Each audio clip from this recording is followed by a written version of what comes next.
Assalamualaikum warahmatullahi wabarakatuh. Kembali lagi sama Mimin di Suwarni Channel. Dan terima kasih kepada kalian yang udah support Mimin sampai sekarang. Dan bagi kalian yang baru saja bergabung atau nemu channel ini, Mimin ucapin selamat datang.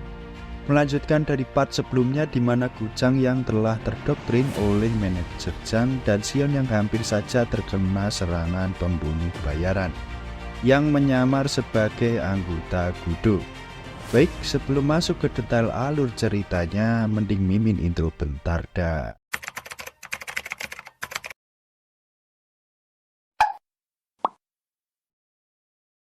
Di awal scene, Ganti memperlihatkan Hunggu yang terlihat garang ingin membuktikan kemampuannya cuy, dimana dia ingin memasuki gudang terbengkalai tersebut. Namun dihadang oleh Masuk. Gak pakai Pak Eko ya cuy. Nanti jadi Masuk Pak Eko. Setelah itu Hunggu berkata kepada Masuk untuk minggir cuy. Mendengar hal tersebut, Masuk keheranan dan bingung dengan berkata, "Hah? Terlihat keduanya ingin beradu tinju." Dan yaps, ternyata Hunggu malah menunjukkan lencana Georangnya dan berkata, "Aku anggota Georang juga." Waduh, Mimin kira mau berantem cuy. Setelah itu Hunggu dengan pelan masuk gudang dengan berkata, "Halo, apakah ada orang? Di mana? Katakan sekali lagi, lebih keras." Udah kayak Dora belum cuy gua. Setelah masuk, Hunggu bertemu dengan si botak cuy. Si botak berkata, "Bukankah kau?" Hunggu mengenalkan dirinya dan menjelaskan bahwa Taisanlah yang mengirimnya ke sini untuk mencarimu. Kita kembali lagi ke pertarungan antara Sion dan pembunuh bayaran ya cuy.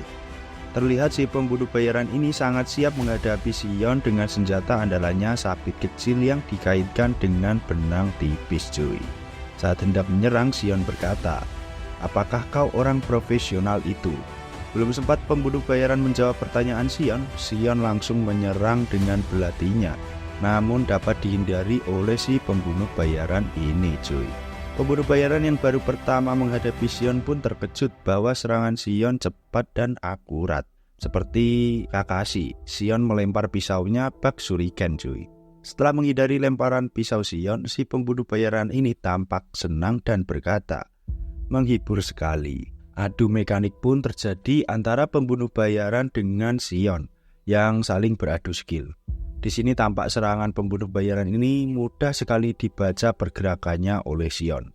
Terlihat pembunuh bayaran juga keheranan cuy. Saat serangan terakhirnya, Sion berhasil mengambil senjata milik pembunuh bayaran dan berkata, "Oh, jadi ini kawat. Ternyata masih ada orang yang masih menggunakan senjata kuno ini." Pertarungan semakin seru di mana pembunuh bayaran terlihat terkena serangan Sion di bagian dada. Dan saat melancarkan serangan berikutnya, pembunuh bayaran ini menangkap senjata Sion. Terlihat darah yang keluar dari pembunuh bayaran ini. Namun di sini pembunuh bayaran malah terlihat senang bertemu dengan Sion. Mimin kembali lagi ke penyerangan motel ya cuy. Terlihat Dokyung palsu sudah berada di luar sedang nyebats, di mana Dokyung menunggu Jeonho dan Gujang yang di dalam mobil sedang menyelesaikan masalah keluarganya, masalah gudonya cuy, masalah pengkhianatan Gujang, sepertinya lagi diwejang. Terlihat Jeonho yang berkata kepada Gujang menanyakan keberadaan rekan gudo yang lain. Gujang menjawab Jeonho bahwa mereka berada di gudang terbengkalai milik Georang. Dan Gujang menambahkan bahwa Georang tidak akan berani menyentuh mereka. Jeonho merespon dengan berkata, "Apa kau yakin?" Gujang menjelaskan lagi manajer Jang yang menjamin itu sambil menahan sakit atas serangan dari belakang Dokyung palsu ini cuy. Gujang menambahkan bahwa Gudo, Yilhak maupun Taesan tidak akan menang melawan Georang, di mana sekarang Georang diisi oleh orang-orang suruhan manajer Jang. Mendengar perkataan itu keluar dari Gujang, Jeonho langsung menghantam Gujang cuy dan berkata, "Teruslah mengoceh atau kau akan kuhajar sampai rahangmu patah, sadis." Jeonho menjelaskan dan memberikan nasihat kepada Gujang bahwa Gudo ada di sisi Yilhak bukan untuk menang melawan siapapun, melainkan untuk melindungi apa yang kita anggap berharga. Gujang sambil menangis dan putus asa berkata, "Aku paham, namun apa kita bisa melindungi dengan tinju lemah seperti ini, Tuan Jeonho?" Sesaat setelah itu, Dokyung palsu langsung masuk ke mobil dan tancap gas. Dokyung berkata kepada Jeonwoo bahwa kita harus bergegas ke gudang terbengkalai, menyusul Sion dan yang lain karena dia memiliki sebuah firasat yang buruk. Shin kembali berpindah ke gudang terbengkalai di mana si Botak dan Gopal yang telah bersama setelah dibebaskan Sion dan Hunggu cuy. Dan terlihat keduanya mencari keberadaan rekan Gudo yang lain. Saat sudah menghajar orang-orang Gyeorang di sudut ruangan, akhirnya mereka menemukan si rambut merah dan terlihat tidak sadarkan diri. Si Botak agak panik melihat kondisi rambut merah dan mencoba membangunkannya. Namun rambut merah malah ngorok. Ternyata hanya bubuk cuy. Dalam momen lucu tersebut, Gopal berkata, "Ya elah, bangunkan dia dulu." Setelah berhasil membangunkan si rambut merah, Hunggu datang dengan wajah panik dan tergesa-gesa sambil berkata, Anu, para tuan Gudo gawat." Terlihat Hunggu yang menggendong Dokbe. Kembali berkata, "Detak jantung Dokbe melemah, ini gawat." Dalam situasi tersebut, Musang menutup pintu gudang dan berkata, "Situasi ini gawat, aku telah memanggil kapten untuk menjemput kita. Kita tunggu dulu." Belum rapat Musang menutup pintu, datanglah segerombolan mobil yang ternyata adalah Taehyung beserta anak buahnya dan berkata, "Kasihan sekali, sekarang kalian terlihat seperti segerombolan tikus yang terkepung." Shin pindah dulu ke pertarungan Sion dan pembunuh bayaran ya cuy. Pertarungan terus berlanjut di mana pembunuh bayaran walau sudah beberapa kali terkena serangan oleh Sion namun belum juga menyerah. Malah dengan nada menantang untuk Sion mengerahkan kekuatan sebenarnya dan buat pertarungan ini semakin menarik. Fix ini mah psikopat ya cuy.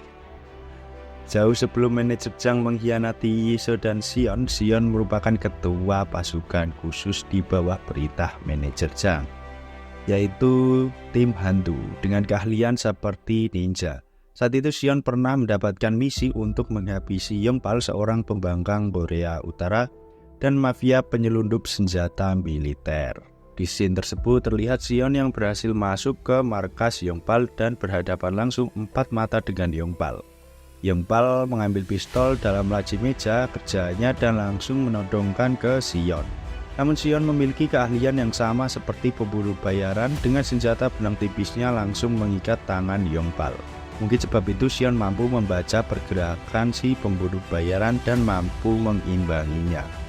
Lanjut ke pertarungan Sion, di mana jual beli serangan terjadi antara keduanya. Pemburu bayaran berkata, "Apa kau menikmatinya?" sambil cengar-cengir ini cuy.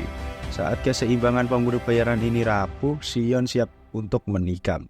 Namun masih bisa dihindari dan dengan kaki pembunuh bayaran menendang kepala Sion. Sion dengan sengaja tak menghindar demi mengunci kaki pembunuh bayaran dan seret.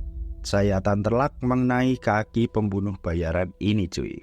Saat posisi Sion diuntungkan dengan terlukanya kaki pembunuh bayaran, tiba-tiba Musang memanggil Sion untuk segera menyusulnya karena situasi di sana sedang terkepung oleh Taehyung. Belum sampai pembunuh bayaran ini kalah, Sion pun pamit dan berkata, "Sayang sekali aku harus mengakhiri pertarungan kita. Sampai ketemu lain waktu." Pembunuh bayaran kesal dan seperti ingin mengejar Sion, namun kaki pembunuh bayaran ini sudah tak mampu untuk berlari cuy.